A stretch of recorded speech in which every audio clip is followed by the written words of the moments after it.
think I was astounded by my own ignorance. It's a computer age. Computers seemed to be very expensive and very complicated, and they were the sort of thing that banks used as an excuse for something going wrong. And then when Sinclair first brought out the ZX81 at 70-odd pounds, I couldn't help feeling then this was a price which was cheap enough to be worth the risk.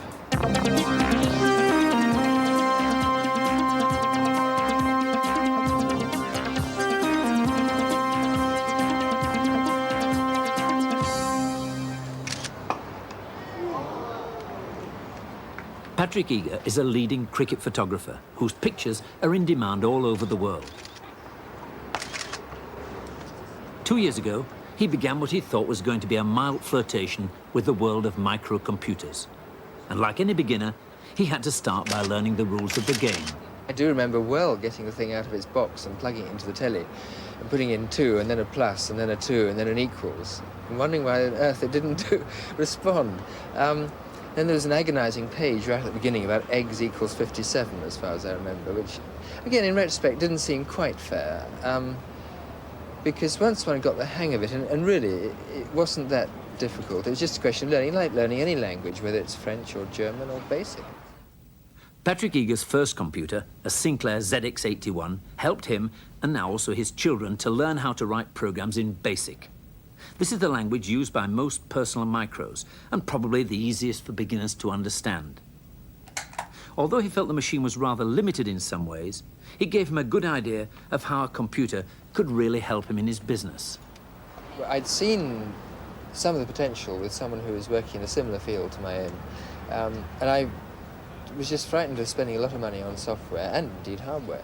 And a friend of mine who has his own computer consultancy said, well, look, borrow an Apple for a week and see how you get on. And don't go off and buy software. You know BASIC. Why on earth don't you write it yourself? And I found, in fact, it was quite possible to put programs together fairly simply. The difference between Sinclair BASIC and AppleSoft BASIC is not too traumatic. I mean, I had a couple of rather worrying hours when nothing fitted, but after that it was fine. And I found that one could write quite complicated programs really quite quickly.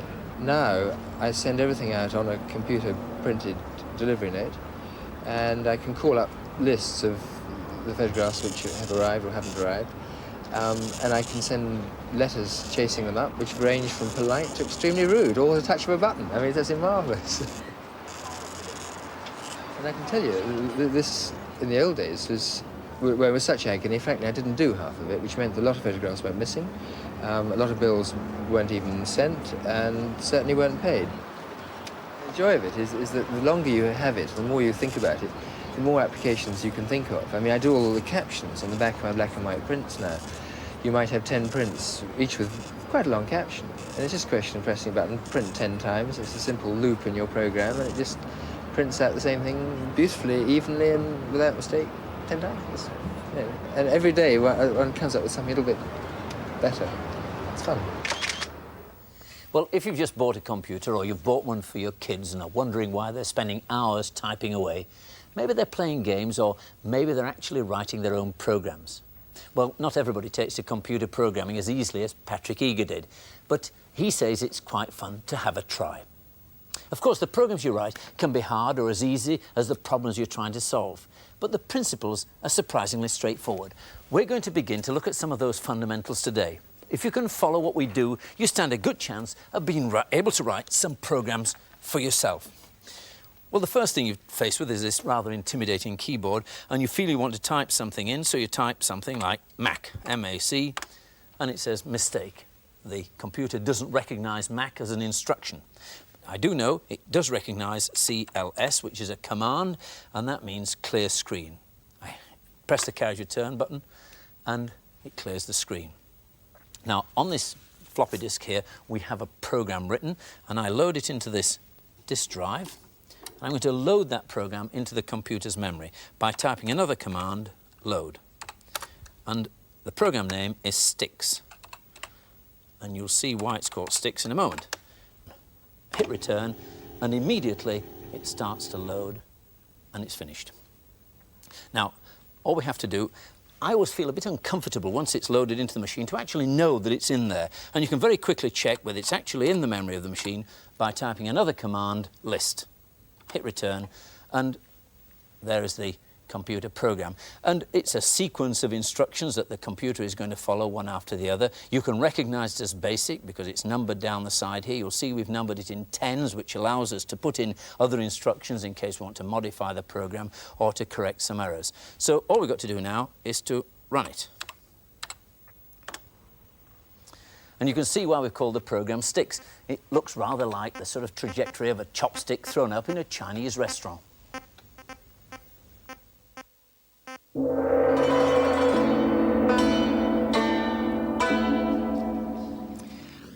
The way a computer runs your program is similar in many ways to the way a restaurant carries out your order for a meal.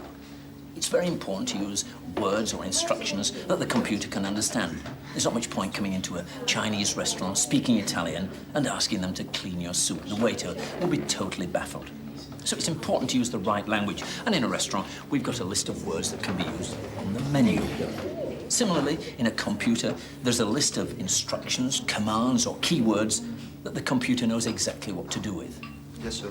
I'd like the baked prawns in chili, Yes. hot, and the beef chow mein, please. Yes. Ordering the meal is comparable to writing a computer program. Just as the waiter takes my order in English and converts it into shorthand, so the computer takes my instructions and translates them into a code that its central processor can deal with. The kitchen is the equivalent, if you like, of the central processing unit. Here they make up the dish that I've ordered. They don't need to know English, they just need to recognize the shorthand which the waiter has given them.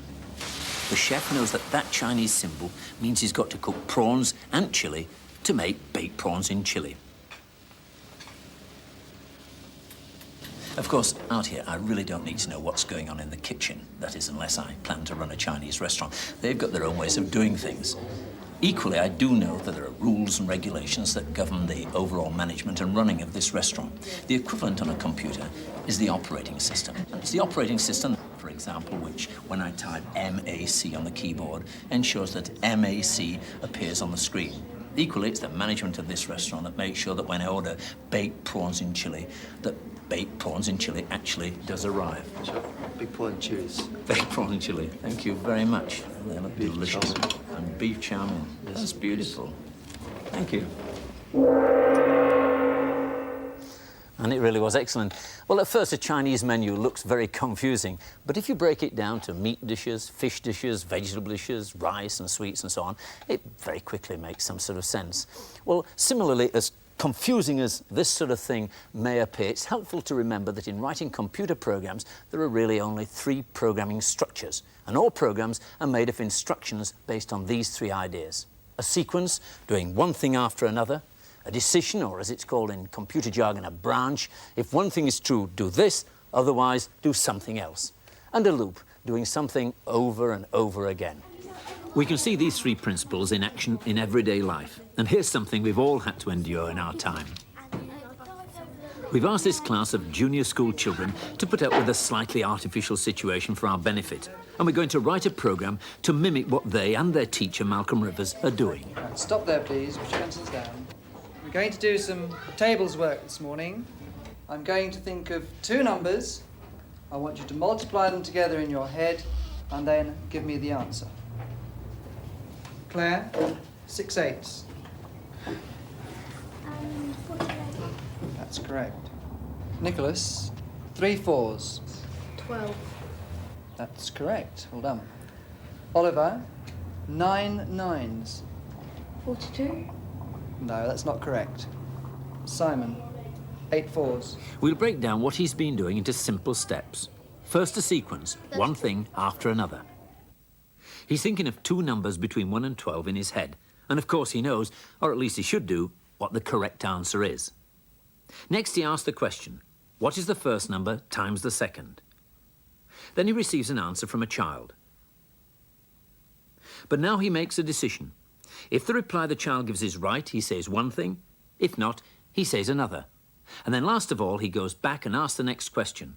In other words, he repeats the process again.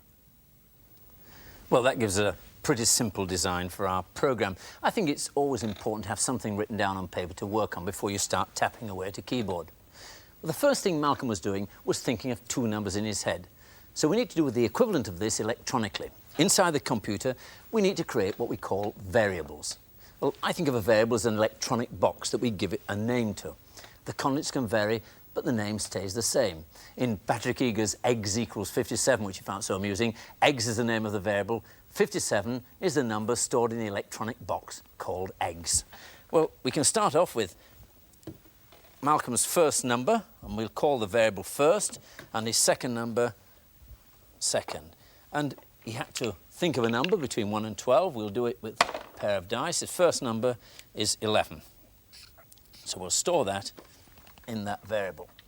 Second number, which he thought of, is a 6, and so we'll store that there. And then he multiplied the two together, and in his head he kept the answer, which we'll call correct. And 6 11s are 66, and that's the number that he has in his head. Well, we can program that now on the computer, and some genius has programmed it so I don't have to type in every word. I wish all programming was done like this. All I have to do is to touch the space bar and automatically the instructions come up. It's absolutely marvellous. Well, the first variable, first, we call it first, is R&D brackets 12 is a random number between 1 and 12, which is exactly what he was thinking of in his head. The next one is 20. Line 20, second equals a random number between 1 and 12, and then we multiply them together to get the number he has in his mind. Correct equals first, and the asterisk means multiply, times second. Well, the next thing he did was to ask a question, and we get the computer equally to ask us a question. Print, and after the print, in inverted commas, whatever appears between the inverted commas is actually printed out on the screen. What is first? And it will take the contents of first and put them in there. Again, in inverted commas, times second. It will take the contents of the variable second and put it in there. So print what is first times second. Well, when he's asked the child that, the child will give a reply. And we create another variable called reply. So Malcolm says, what is 6 times 11? And the child may answer 56.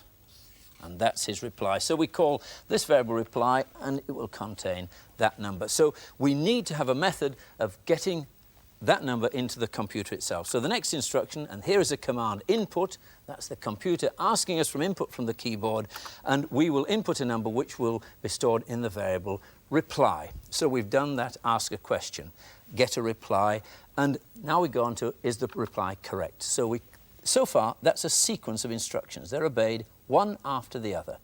Now we come to the branch, which is a very key part of any computer technology. If reply, which is the number that's been input from the keyboard, is equal to correct, then print, and inverted commas again, right. Else, and that's quite important, that else, not otherwise or, it's just part of the language of BASIC that we're particularly using on this machine. Else, print, inverted commas again, wrong. And that's a nice little program, and it will run, and we can actually do that. I simply type run. What is 11 times 9? 45. I really do know the answer, of course, but I'm really testing the program. Wrong. So it's right. Ha, got that one. Run again. What is 5 times 1? 4. Wrong.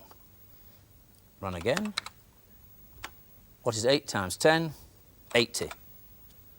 Right, so that little program is working. Now, before we make the program more sophisticated, let's ask our teacher, Malcolm Rivers, to try a different approach with his class. Now this time when I ask your question, if you get it right, I'll tell you that's right.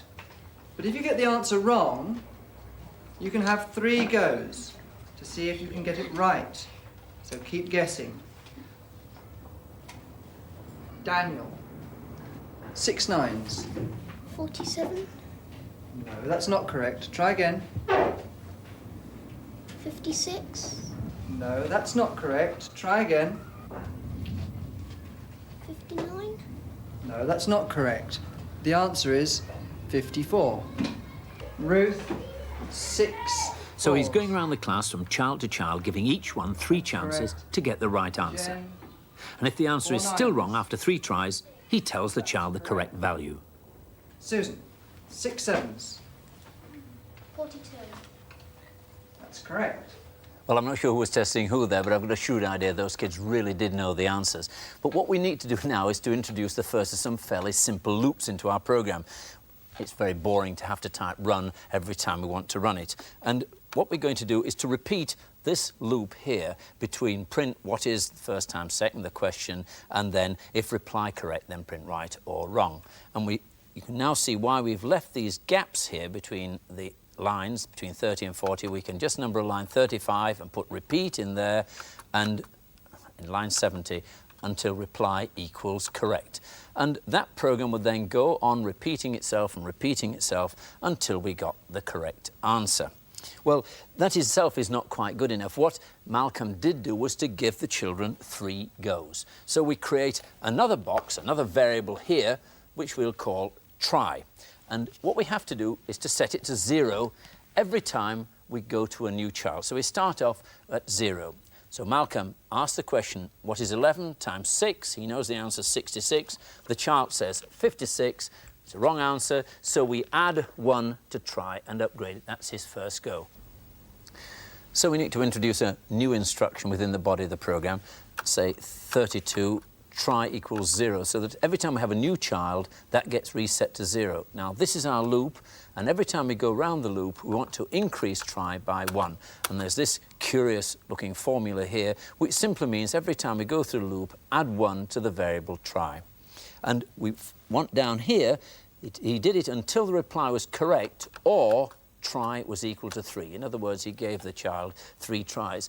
But what else he did was after 3 tries, then he told the child the correct answer. And we put in one final statement which says, if reply, and this less than and greater than means not equal to, if reply is not equal to correct, then print, inverted commas once again, the correct answer is correct.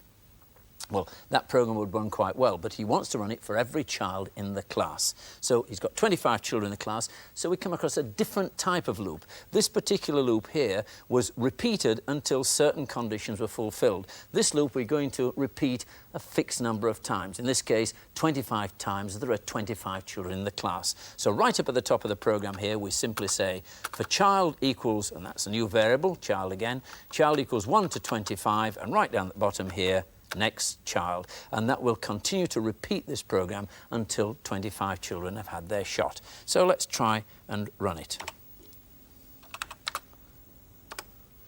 What is 4 times 1? 3. I really know the answer to that, but it really tests out some of the branches in the program. What is 4 times 1? 2. What is 4 times 1? 6. Wrong. The correct answer is 4, which is indeed correct. What is 4 times 3? 12. Right. Well, this is a relatively simple program and it works all right, but when it runs, it's rather badly laid out. You can see these gaps here, you can see the confusion, but it is quite fun and it would help give a child some sort of practice in doing their multiplication tables, at least up to 12. But however clever we make it, we'd still be only using those 3 program ideas of sequence, branch and loop. And that will be true whether we program it in BASIC, in Forth, in Fortran, or any other programming language. And for that matter, any other dialect of BASIC. This is a particular dialect of BASIC, there are many of them, but the basic fundamentals still apply. But although much ready-written software is of poor quality, there's a good deal of well-designed, well-written material which the user likes and uses, and that really is the final test. But today, graphics, colour and sound all help to make the use of computers attractive and so easy to use that even children in the classroom enjoy them. Our researcher, Catherine Robbins, has been back to that primary school in South London. The school has only had a computer for about a term, but already most of the staff and most of the children have had some experience of using it, mainly in small groups. Some of their software has been specially written for use in schools. One of the most popular programs is this simulation, which uses low-resolution graphics to represent a little kingdom beside the Yellow River, which occasionally overflows its banks.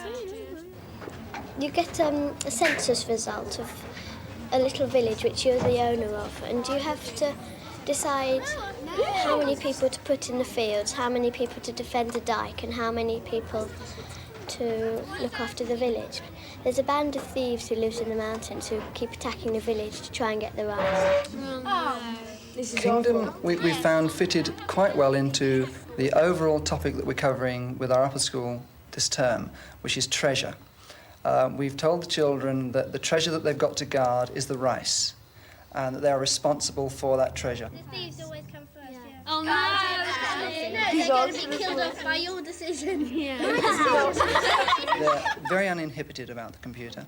They are very willing to ask questions. They obviously make mistakes, but they don't seem to have any of the fears that the adults have at all. I thought, oh, help. The thought of approaching it, it all seemed a completely different experience to anything I'd ever dealt with before. It was the thought, first of all, of mastering the keyboard, not being a typist of any sort, and also becoming familiar with the language involved. 3,000 we can this year. I thought I was going to get it back all muddled up and everything. I was afraid to press any of the buttons or something. Oh no, I'm going to get it wrong. It sort of frightened me. The games are quite educational. There's quite a few logic problems for them, some maths problems, even spelling problems. And this spelling programme gives an instant reward for a correct answer. Oh no. Oh. It's called Brick Up. It says something like a tropical bird with coloured wings. You would say PA and you would spell the rest out. Parrot. Right now, get ready to fire. Correct. Oh no! Carpet. C-A. Where's R? R. R. What about P-I? No, carpet. E-E-T. Also. Sometimes you tend to come across the words when you have to write have to write exercises or write sentences, and that you just sort of think, oh, I can remember how to spell that from the game. Now, where are we now? We're on there, aren't we? No, we're not. Crash is a programme designed to help them plan ahead and think logically. We want 9 up. No, we want to put 10 up for safety. No. Yes, we want 2. Then we'll we want 2 left first. But it's also designed to let them program the computer themselves, using a simple language with instructions like L for left and F for forward.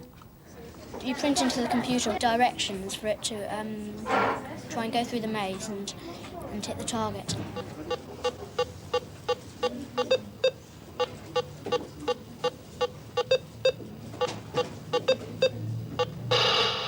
How does that help you with your schoolwork, then? I don't think it does really. Well, so far the children seem to think that the computer's primary use has been for play. But what do the staff feel about its long-term educational value in schools like this?